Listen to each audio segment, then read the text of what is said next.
As every conservative voting Bavarian beer cafe regular knows, the Liberal Party is all about sustainability. Yeah, that's why I vote for them, because I need them to think about the future as I clearly can't. As it's my lunch break, I have to go back to work, and I'm smashed.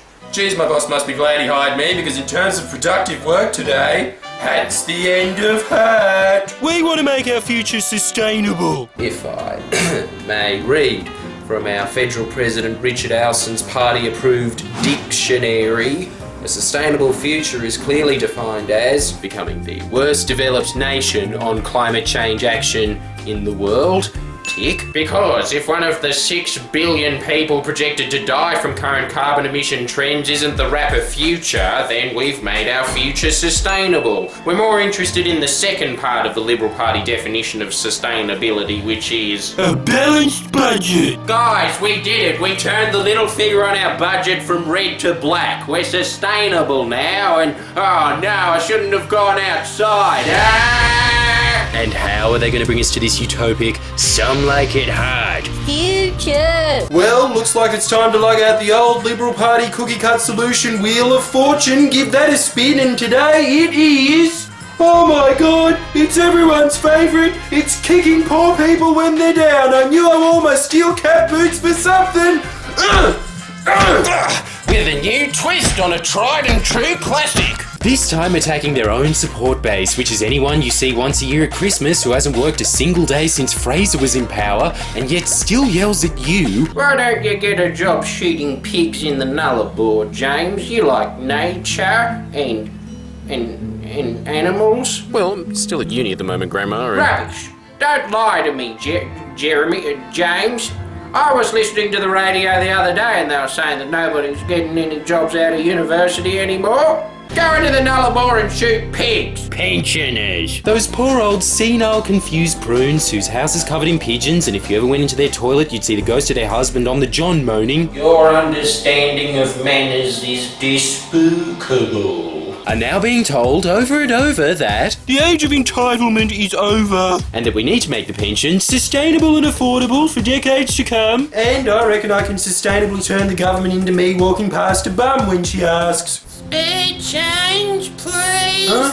Oh yeah, here you go. Get a load of that. That's money, isn't it?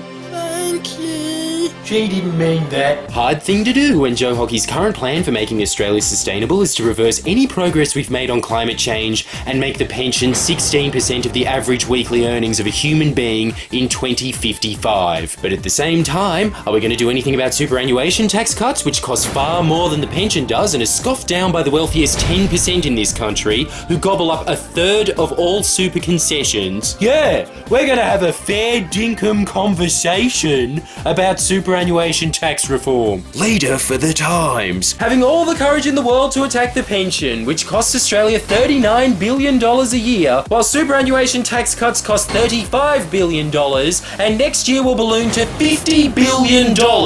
And we've got to pay for that massive increase from somewhere, so... That's it! Clean Labour's mess! Cleaner! $25 billion of tax cuts going straight to the top 20% of earners in this country, which even Alan Jones says. The notion that someone like me should be getting concessions. I pay 48 cents in the dollar tax, but if I put it in my super I get 15. I get a 33 cents in the dollar concession. Now someone down the line has got to say that if we lived in an ideal world, that'd be terrific. But we ain't in an ideal world. I'm Alan Jones. Well, I don't know about that, Alan, seeing as my electorate's in North Sydney. There's a bloody lot of chicken shops there. There must be one chicken shop for every 10 people in my district. In fact, Norman, do you sell Passiona? Yeah, mate, I own a chicken shop. Of course I do. See, Alan, it'd be disingenuous for me to agree with you on this one, as I'm pretty sure this is an ideal world. Now, where was I? No, if the Passiona's giving him more passion, surely we should have more than just a frank discussion about superannuation tax cuts. Frydenberg? Well, we need to be very conscious of the fact that we made a commitment at the last election that there be no adverse or unexpected changes to super.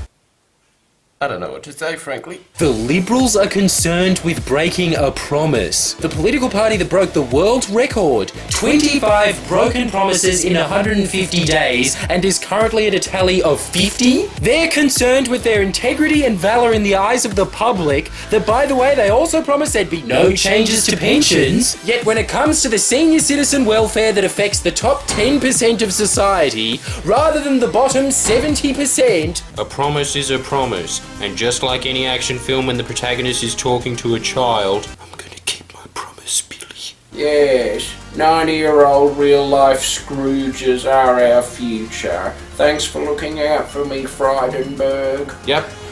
Okay, that's fine, Billy, and God, I wish he'd stop opening his toothless mouth. I didn't realise as a Conservative politician you had to talk to so many geriatrics who make that sound with their mouth. Joe Hockeys, maybe we'll have a superannuation tax cuts discussion. Very non-committal passing thought, because talk is really cheap. Please press the subscribe button now. Come on.